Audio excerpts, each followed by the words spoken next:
Το εκρηκτικό ράλι της Nebius κατά 330% το τελευταίο έτος έχει κάνει όλο το διαδίκτυο να μιλά για εκείνη. Η ψυχολογία των επενδυτών αυτή τη στιγμή κυριαρχείται από φόβο να μην χάσουν το τρένο του AI. Όλοι ψάχνουν απεγνωσμένα το νέο κρυφό διαμάντι και πολλοί κοιτούν την Nebius με αυτό το σκεπτικό. Όπως ακριβώς έχουμε κάνει και στο παρελθόν, όμως, έτσι και σήμερα θα πάμε συνειδητά κόντρα στο ρεύμα της αγοράς και του γενικευμένου ενθουσιασμού που επικρατεί γύρω από τη μετοχή αυτή τη στιγμή, εμβαθύνοντας πολύ περισσότερο στο business model της εταιρείας. Στο σημερινό deep dive, λοιπόν, θα σας εξηγήσω γιατί δεν αγοράζω Nebius στα τρέχοντα επίπεδα τιμών, αναλύοντας τους σημαντικότερους κινδύνους που η Wall Street προς το παρόν επιλέγει να αγνοεί. Πριν ξεκινήσουμε, αν βρίσκεται αξία στο περιεχόμενο του καναλιού, μην ξεχάσετε να κάνετε ένα like στο βίντεο και μια εγγραφή στο κανάλι του Capital Talks, αν δεν το έχετε κάνει ήδη, για να μην χάνετε καμία νέα ανάλυση.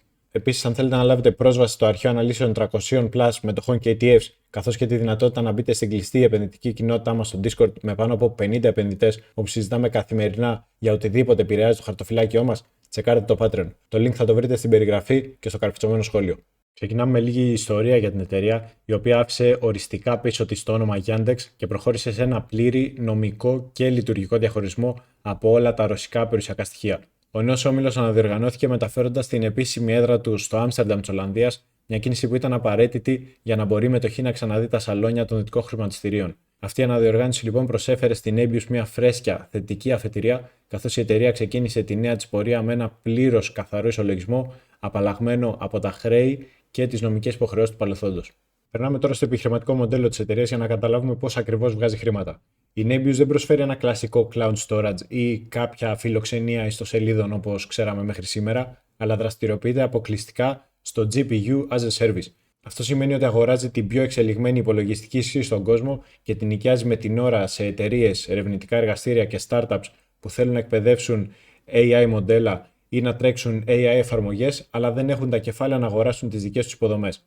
Στο συγκεκριμένο business μοντέλο, το μεγαλύτερο πρόβλημα αυτή τη στιγμή παγκοσμίως δεν είναι η έβρεση πελατών, καθώς η συζήτηση για τεχνητή νοημοσύνη είναι αυτή τη στιγμή ασταμάτητη. Το πρόβλημα είναι η ίδια η διαθεσιμότητα του hardware. Εδώ ακριβώς κρύβεται και το μεγάλο όπλο και ο βασικός καταλύτης της Nebius, καθώς η εταιρεία έχει καταφέρει να ανακηρυχθεί ως ένας επίσημος Nvidia Preferred Partner, αποκτώντας στάση elite συνεργάτη απευθείας με την εταιρεία του Jensen Huang. Αυτός ο τίτλος δεν είναι απλώς για τα μάτια των επενδυτών όμως. Μεταφράζεται σε ένα τεράστιο πλεονέκτημα στην κατανομή των chip. Την ώρα που άλλοι μικροί ή μεσαίοι cloud providers στην Ευρώπη περιμένουν στην ουρά για μήνες ή μπορεί και για χρόνια για να παραλάβουν μερικές δεκάδες κάρτες της Nvidia, η Nebius έχει εξασφαλίσει εγγυημένη ροή παραδόσεων, έχοντας ήδη στην κατοχή της χιλιάδες H100 chips, ενώ βρίσκεται στην πρώτη γραμμή για να παραλάβει τη νέα πανίσχυρη αρχιτεκτονική Blackwell. Πρέπει να συνειδητοποιήσουμε τι ακριβώς αγοράζουμε εδώ. Είναι το σημαντικότερο κομμάτι σε μια επένδυση. Η Nebius δεν αναπτύσσει το δικό της λογισμικό τεχνητής νοημοσύνης, ούτε έχει κάποιο μοναδικό application. Στην ουσία λειτουργεί ως ένας μεσάζοντας. Αγοράζει πανάκριβα chip από την Nvidia, τα τοποθετεί σε servers, τα συνδέει με ρεύμα και ψήξη και τα μεταπολεί με ένα καπέλο, ένα markup. Είναι ξεκάθαρα απλά ένα business υποδομής. Αυτή η στενή σχέση με την Nvidia είναι και ο μοναδικός λόγος που η Wall Street έχει ενθουσιαστεί και δίνει στη μετοχή αυτό το τεράστιο premium στην τρέχουσα φάση. Όμως, ως λογικοί επενδυτές, οφείλουμε να δούμε και την άλλη πλευρά. Όταν ολόκληρο το ανταγωνιστικό σου πλεονέκτημα, η ίδια η ύπαρξη του business σου, βασίζεται αποκλειστικά στις διαθέσεις, τις προτεραιότητες και τις αποφάσεις μιας τρίτης εταιρείας όπως η Nvidia, τότε το οικονομικό σου mode δεν εξαρτάται και τόσο από σένα.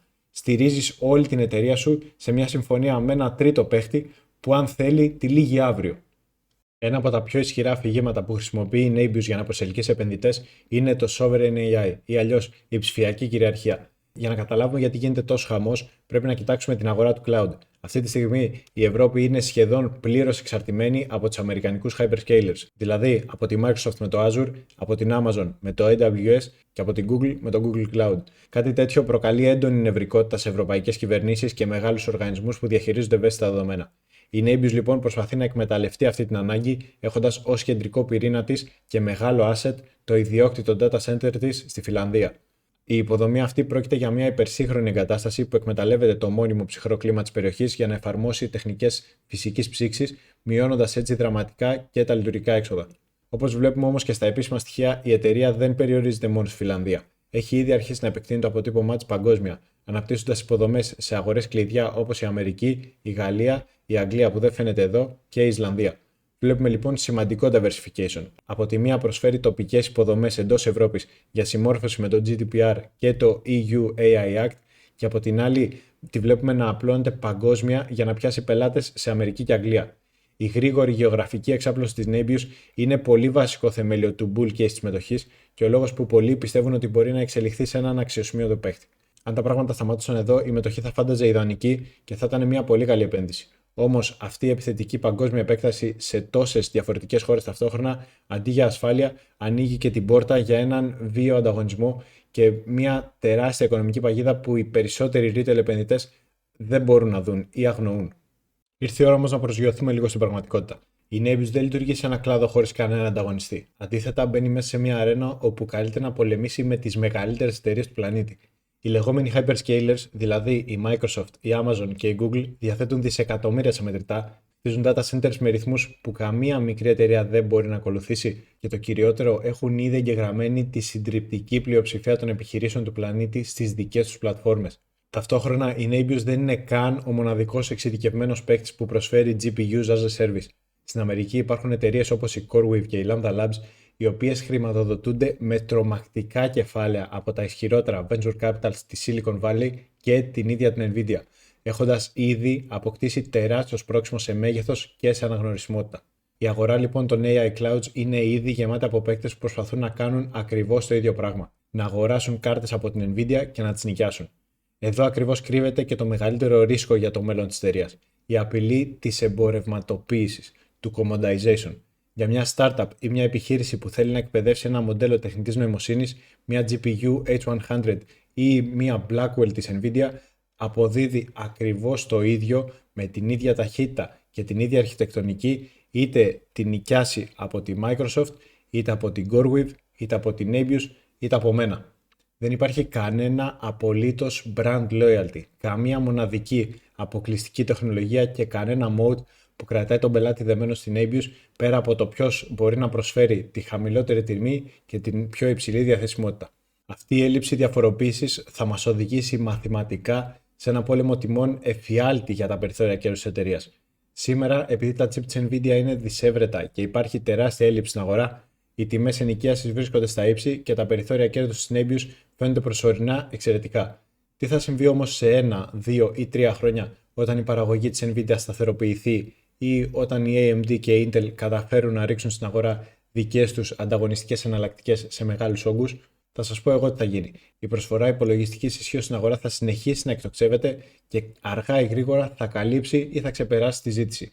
Όταν λοιπόν η προσφορά ξεπερνά τη ζήτηση σε ένα προϊόν που είναι commodity, ο μόνος τρόπος για να επιβιώσει ποιος είναι? Να ξεκινήσεις πόλεμο τιμών.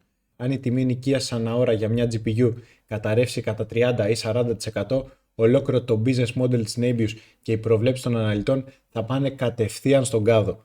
Το χειρότερο για την Nebius είναι ότι οι μεγάλοι hyperscalers μπορούν να αντέξουν ένα τέτοιο πόλεμο τιμών. Η Microsoft και η Google βγάζουν δισεκατομμύρια από το software, τις διαφημίσεις, τις συνδρομές, το e-commerce και δεν ξέρω κι εγώ τι άλλο. Πράγμα που σημαίνει ότι μπορούν να αντέξουν να νοικιάζουν τις GPUs τους ακόμα και με μηδενικό κέρδος ή και με χαμηλή χασούρα, χρησιμοποιώντας το AI Cloud ως έναν κράχτη για να φέρει πελάτες και μετά να τους πουλήσουν άλλες πιο κερδοφόρες υπηρεσίες. Η Nebius όμως ως ένας καθαρός πάροχος GPU δεν έχει καμία άλλη πηγή εσόδων για να επιδοτήσει τη χασούρα της. Αν, ή μάλλον όχι αν, όταν οι τιμές στο hardware συμπιεστούν, η εταιρεία θα βρεθεί άμεσα εγκλωβισμένη σε ένα περιβάλλον τραγικά χαμηλών αποδόσεων. Επιπλέον υπάρχει και ένας άλλος κίνδυνος που πολλοί retail επενδυτές αγνοούν. Οι big tech εταιρείες δεν κάθονται με σταυρωμένα τα χέρια περιμένοντας πότε θα μπορέσει η Nvidia να τους πουλήσει GPUs. Η Google αναπτύσσει ήδη εδώ και 10 χρόνια τα δικά της TPUs, η Amazon έχει τις κάρτες Trainium, ακόμα και η Microsoft έχει τα δικά της custom chips όπως το Maya.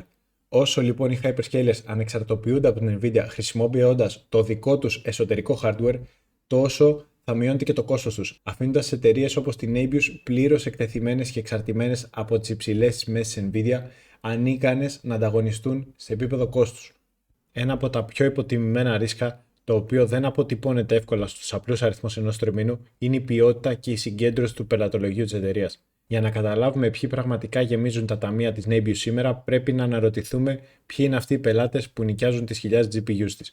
Σε πολλές περιπτώσεις δεν μιλάμε για εδραιωμένους πολυεθνικούς κολοσσούς με σταθερά έσοδα, αλλά για AI startups, ερευνητικές ομάδες και νέες εταιρείες λογισμικού που προσπαθούν να αναπτύξουν τα δικά τους εξειδικευμένα μοντέλα. Αυτές οι startups δεν χρηματοδοτούν τις ώρες ενοικίας των GPUs από τα δικά τους οργανικά κέρδη, καθώς οι περισσότερες είναι βαθιά ζημιογόνες στην παρούσα φάση της ανάπτυξής τους. Πώς επιβιώνουν λοιπόν? Επιβιώνουν και πληρώνουν την Nebius αποκλειστικά με χρήμα που αντλούν από εξωτερικούς επενδυτές στη Silicon Valley και της Ευρώπης.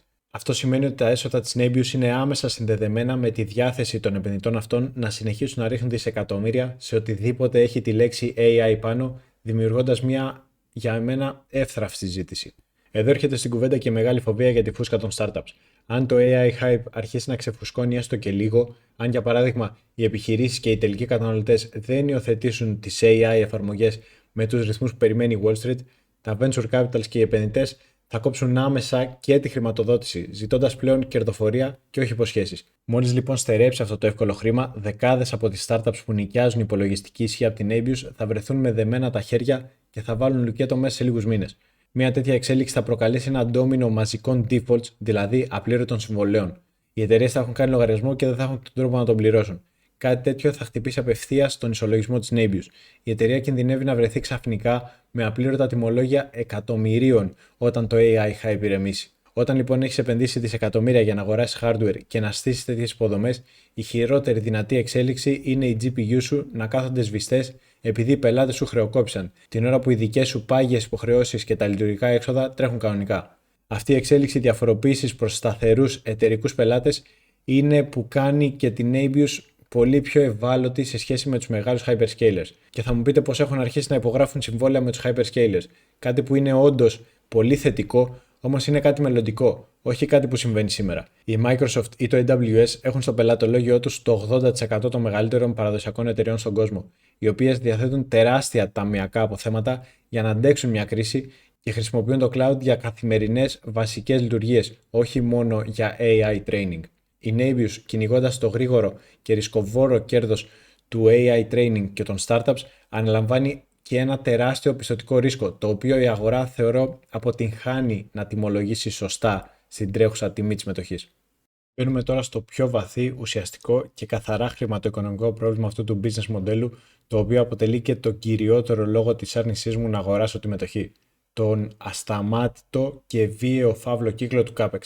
Στον κλάδο των AI clouds, το hardware δεν είναι σαν τα ακίνητα ή σαν τα εργοστάσια που κρατάνε την αξία τους για δεκαετίες. Αντίθετα, χάνει την αξία του και γίνεται obsolete με τρομακτικές ταχύτητες, παρόμοιες με αυτές που βλέπαμε στα πρώτα χρόνια των ηλεκτρονικών υπολογιστών. Για να καταλάβουμε το μέγεθος της παγίδας, αρκεί να δούμε το χρονοδιάγραμμα των εκδόσεων της Nvidia. Η Nebius επενδύει αυτή τη στιγμή δισεκατομμύρια για να αγοράσει, να μεταφέρει, να εγκαταστήσει και να δικτυώσει τους servers της με Nvidia chips. Μέχρι όμως αυτή η δομή να τεθεί σε πλήρη λειτουργία, να βρεθούν οι πελάτες και να αρχίσει να παράγει έσοδα, ο Jensen Huang θα έχει ήδη βγάλει στην αγορά την επόμενη έκδοση. Αυτό λοιπόν δημιουργεί το λεγόμενο CAPEX treadmill, μια μόνιμη κατάσταση όπου η εταιρεία είναι αναγκασμένη να τρέχει πίσω από τις εξελίξεις απλώς και μόνο για να μείνει relevant, για να μείνει στο ίδιο σημείο.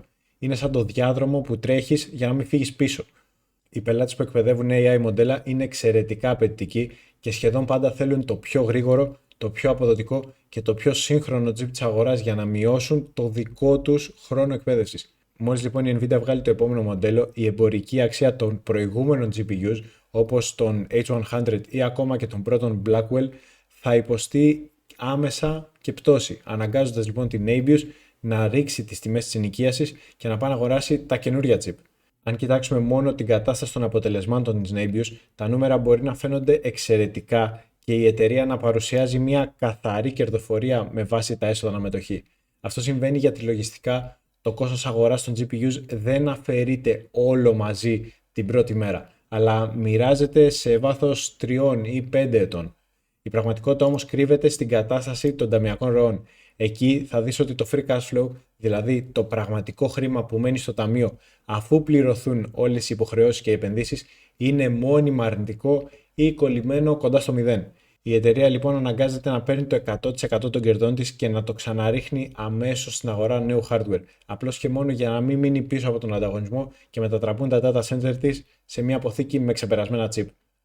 Ένα άλλο θέμα που οι περισσότεροι αναλυτές της Wall Street και οι retail επενδυτές επιλέγουν να υποβαθμίσουν ή το κρύβουν κάτω από το χαλί επειδή δεν αποτυπώνεται εύκολα σε ένα διάγραμμα είναι το γεωπολιτικό ρίσκο και το ιστορικό παρελθόν της εταιρείας.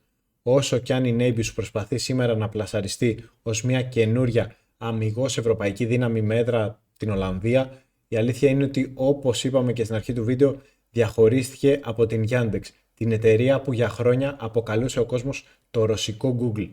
Παρά το γεγονός ότι ο επίσημος νομικός και λειτουργικός διαχωρισμός ολοκληρώθηκε και η εταιρεία πούλησε όλα τα ρωσικά περιουσιακά της στοιχεία, το φάντασμα του παρελθόντος συνεχίζει να την ακολουθεί. Οι ρυθμιστικές αρχές των ΗΠΑ, το SEC αλλά και η κυβέρνηση παραμένουν εξαιρετικά καχύποπτοι με εταιρείες που έχουν τέτοιες ρίζες. Η καχυποψία αυτή σημαίνει ότι η Nebius θα βρίσκεται μόνιμα στο μικροσκόπιο, αντιμετωπίζοντας συνεχώς ελέγχους που κοστίζουν και καθυστερούν την ανάπτυξή της. Αυτή η μόνιμη αβεβαιότητα δημιουργεί ερωτηματικά και για τους μεγάλους θεσμικούς επενδυτές.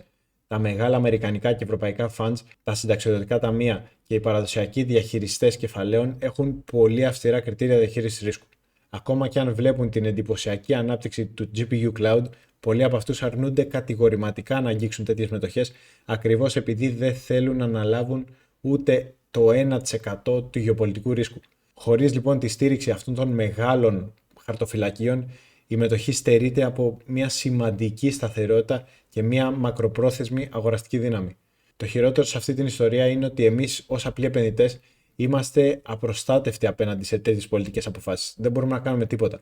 Η ιστορία έχει δείξει ότι σε περίοδους έντονων γεωπολιτικών αναταράξεων, οι αποφάσεις των κυβερνήσεων παίρνονται μέσα σε μια νύχτα και είναι απόλυτες. Αν για οποιοδήποτε λόγο στο μέλλον προκύψει μια νέα νομοθετική διαμάχη ή αν οι αμερικανικές αρχές κρίνουν ότι οι δεσμοί του παρελθόντος με τη Ρωσία δεν έχουν κοπεί στο βαθμό που απαιτείται, η μετοχή μπορεί να βρεθεί αντιμέτωπη μέχρι και με διαγραφή από τον Nasdaq. Δεν πρέπει να ξεχνάμε και τον παράγοντα του Ρώσου ιδρυτή και CEO Αρκάντι Βολόζη. Αν και οι ευρωπαϊκές κυρώσεις εναντίον του άρθηκαν επίσημα, η Wall Street δεν ξεχνά. Για τους Αμερικανούς, η Nebius αντιμετωπίζεται πάντα ως ένας ξένος παίχτης με υψηλό προφίλ κινδύνου και ρίζες από τη Ρωσία. Όταν επενδύει σε μια εταιρεία που χρειάζεται συνεχώς πρόσβαση στις δυτικές κεφαλαγορές για να χρηματοδοτήσει το CAPEX της, το να έχεις ένα τέτοιο γεωπολιτικό βάρος στα πόδια σου είναι ένας αξιοσημείωτος κίνδυνος που δεν βλέπω πολλοί να συζητούν.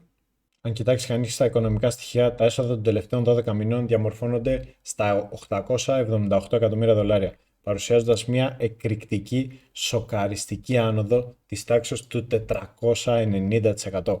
Αυτό το νούμερο ανάπτυξης είναι ο κυριότερος λόγος που έχει δημιουργήσει αυτό το τυφλό φόμο στην αγορά, καθώς οι retail επενδυτές βλέπουν το συν 490% και νομίζουν ότι βρήκαν μια μετοχή που θα διπλασιάζει την αξία της κάθε μήνα. Αν προσπαθήσουμε να αναλύσουμε την κερδοφορία μέσω των κερδών αναμετοχή ή μέσω του δείκτη PE, που αυτή τη στιγμή παίζει στο 67 για τους προηγούμενους 12 μήνες και στο μείον 103 για τους επόμενους 12, θα χάσουμε πραγματικά την μπάλα. Τα earnings per share, όπως μπορείτε να δείτε, δεν προσφέρουν κανένα σταθερό μοτίβο, καθώς πηγαίνουν συνεχώς από το θετικό στο αρνητικό λόγω των τεράστιων λογιστικών αποσβέσεων του hardware.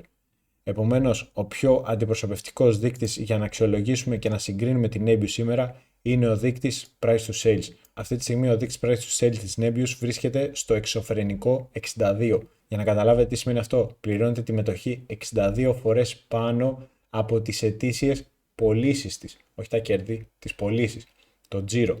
Ένα τέτοιο premium δικαιολογείται ιστορικά μόνο για κορυφαίες εταιρείες καθαρού software, οι οποίες έχουν μεικτά περιθωριακά κέρδη πάνω από 80% και δεν χρειάζεται να ξοδέψουν σχεδόν τίποτα για να επεκταθούν σε εργοστάσια ή σε hardware. Η Nebius όμως, όπως εξηγήσαμε, είναι ένα infrastructure business. Το να τιμολογείται μια εταιρεία υποδομών με price to sales στο 62 είναι κάτι πρωτοφανές που για μένα δείχνει ότι η μετοχή είναι ακραία υπερτιμημένη. Την ίδια στιγμή ο δείκτης Free Cash Flow Yield βρίσκεται στο μείον 4,5. Αυτό το αρνητικό ποσοστό έρχεται να επιβεβαιώσει όλα όσα είπαμε για το φαύλο κύκλο του CAPEX. Παρά το γεγονός ότι τα έσοδα τρέχουν με συν 490%, η εταιρεία όχι μόνο δεν βάζει χρήμα στο ταμείο της, αλλά καίει τις ταμειακές ροές της για να προλάβει τις εξελίξεις. Για το μέτοχο, ένα αρνητικό free cash flow yield σημαίνει ότι η επένδυσή του αυτή τη στιγμή αιμορραγεί προκειμένου να συντηρηθεί η λειτουργία και η επέκταση της εταιρείας.